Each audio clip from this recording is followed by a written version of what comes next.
Bonsoir, bonsoir. Séance un petit peu tardive. Nous venons tout juste de rentrer de week-end. Du coup, j'en profite tout de suite pour vous faire un coucou en live. Et en ce jour numéro 10 de challenge, ça y est, on a fait un tiers du chemin.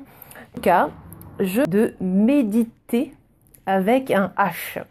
Donc oui, effectivement, on va parler de thé et particulièrement du thé noir parce que vous connaissez bien les propriétés du thé vert qui sont maintenant très très bien documentées, dont on parle beaucoup, surtout pour l'aspect détox, silhouette, etc., antioxydants.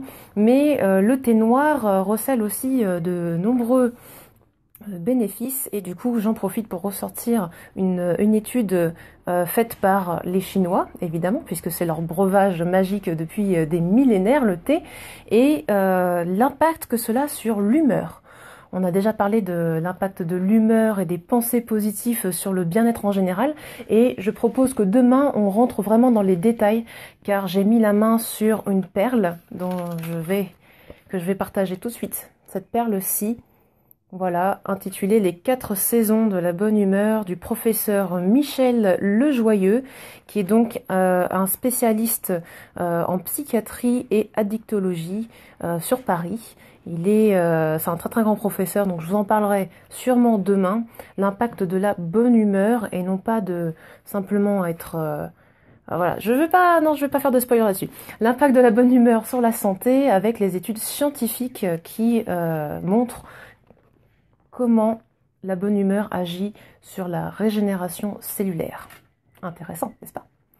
Donc là, aujourd'hui, on va parler du thé et pourquoi méditer. Parce que, en fait, vous savez que la cérémonie du thé est une pratique qui est un art japonais ancestral qui est toute une façon de préparer, de se concentrer sur l'instant présent, de la préparation du thé.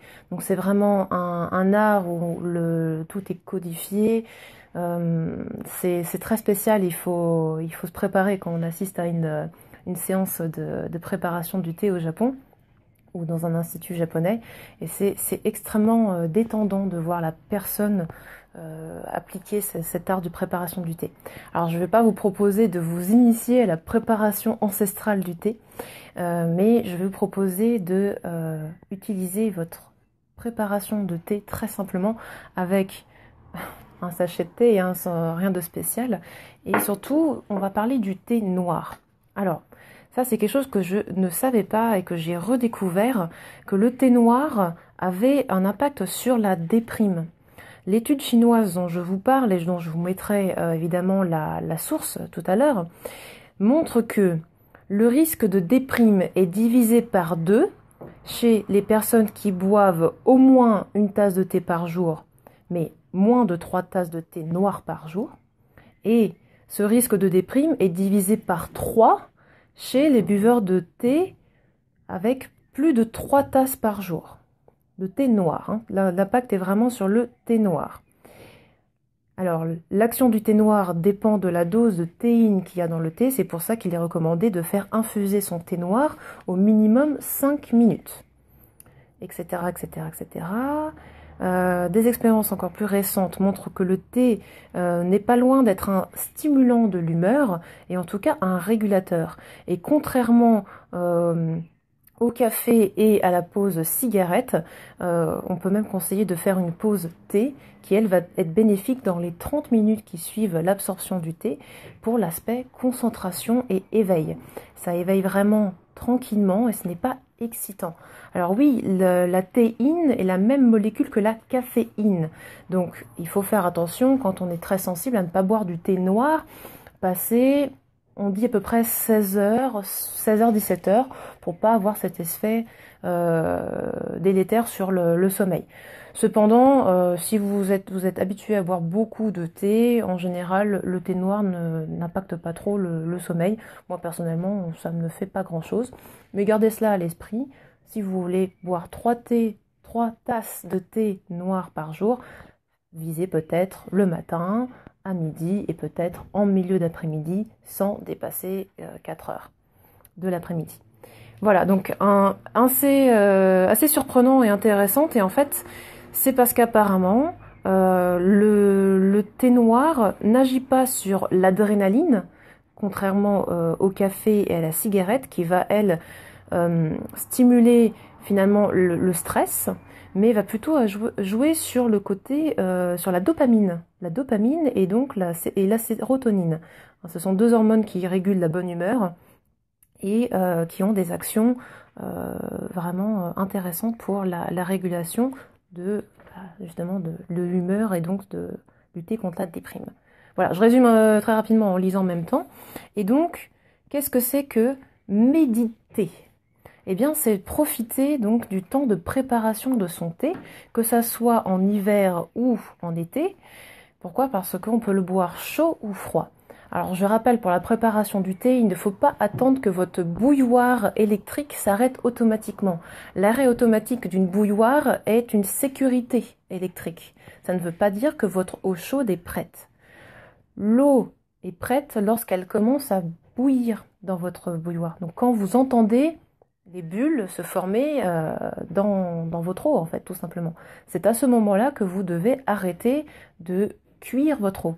Si vous portez l'eau à trop forte température, vous dénaturez une partie du thé et surtout le thé va être très amer.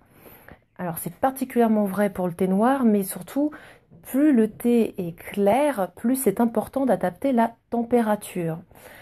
Le thé blanc a besoin d'être chauffé entre guillemets à 75-80 degrés, si mes souvenirs sont bons. Le thé vert, c'est plutôt de l'ordre de 90-95 degrés. Et le thé noir, plutôt de l'ordre de 100 degrés. Donc faites attention à ça. Et si par exemple vous trouvez que votre thé vert est très amer, c'est peut-être qu'il a été trop chauffé au début. Voilà, petite indication. Donc comment est-ce qu'on va utiliser ce moment de préparation pour souffler et se poser? Ça doit prendre environ 5 à 10 minutes. Vous pouvez par exemple vous dire, voilà, je fais ma pause thé, vous vous levez, vous allez dans votre cuisine, vous préparez votre tasse, vous mettez votre sachet, vous faites bouillir votre eau, vous surveillez, vous faites attention, vous vous concentrez sur la chauffe de cette eau et vous attendez patiemment aussi, lorsque l'eau est prête, que le thé infuse dans votre tasse. Donc ça doit prendre à peu près 5 minutes, le temps de bien colorer votre eau dans votre tasse. Et c'est là où vous allez avoir tous les bienfaits. Et là, je vous propose du coup de poser vos doigts de chaque côté de votre tasse, surtout s'il fait plutôt froid, parce que la chaleur qui va passer de votre tasse jusque dans vos doigts et jusqu'à votre cerveau va envoyer un signal de bien-être. Voilà, c'est quelque chose qui est extrêmement réconfortant en hiver. Et par contre, en été, si vous voulez quelque chose de frais, vous allez prendre du temps pour infuser votre thé, ensuite diluer dans de l'eau fraîche, puis mettre des glaçons dedans.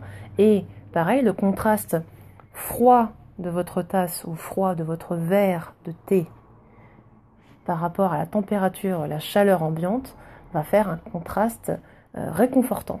Voilà. Donc tout est affaire de contraste. Et là, il fait plutôt chaud, mais on commence à être en soirée et le fait de se préparer une petite boisson chaude est extrêmement réconfortante et donc va agir sur votre humeur. Donc on va vraiment se dédier à soi-même 5 à 10 minutes pour être juste concentré sur ces sensations et sur la préparation du thé, voilà, ou de la tisane si vous êtes en soirée par exemple. Donc voilà, donc j'ai vraiment beaucoup aimé ce concept de méditer. Je trouve que c'est extrêmement facile à faire et surtout pour les personnes qui ont plus de mal avec la relaxation standard ou la méditation entre guillemets standard, le fait de se concentrer sur quelque chose d'aussi simple et sur ses sensations et voilà, et essayer de faire le vide. Vraiment en regardant la tasse et puis en se concentrant sur ce qui passe dans les doigts, etc. Et comment on ressent les choses, c'est presque instinctif en fait. On a tendance à se déconnecter beaucoup plus facilement. Voilà, donc ça demande d'être au calme évidemment aussi pour bien profiter. Et 5 minutes comme ça, ne penser à rien d'autre qu'à sa tasse et sa respiration aussi. Vous pouvez faire un peu de respiration abdominale en gonflant le ventre consciemment sur 3 temps. vous allez avoir vraiment un grand bénéfice.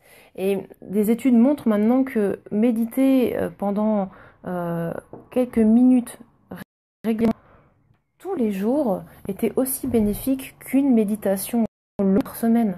D'accord? Encore une fois, pensez à petit, mais souvent pour bons résultats.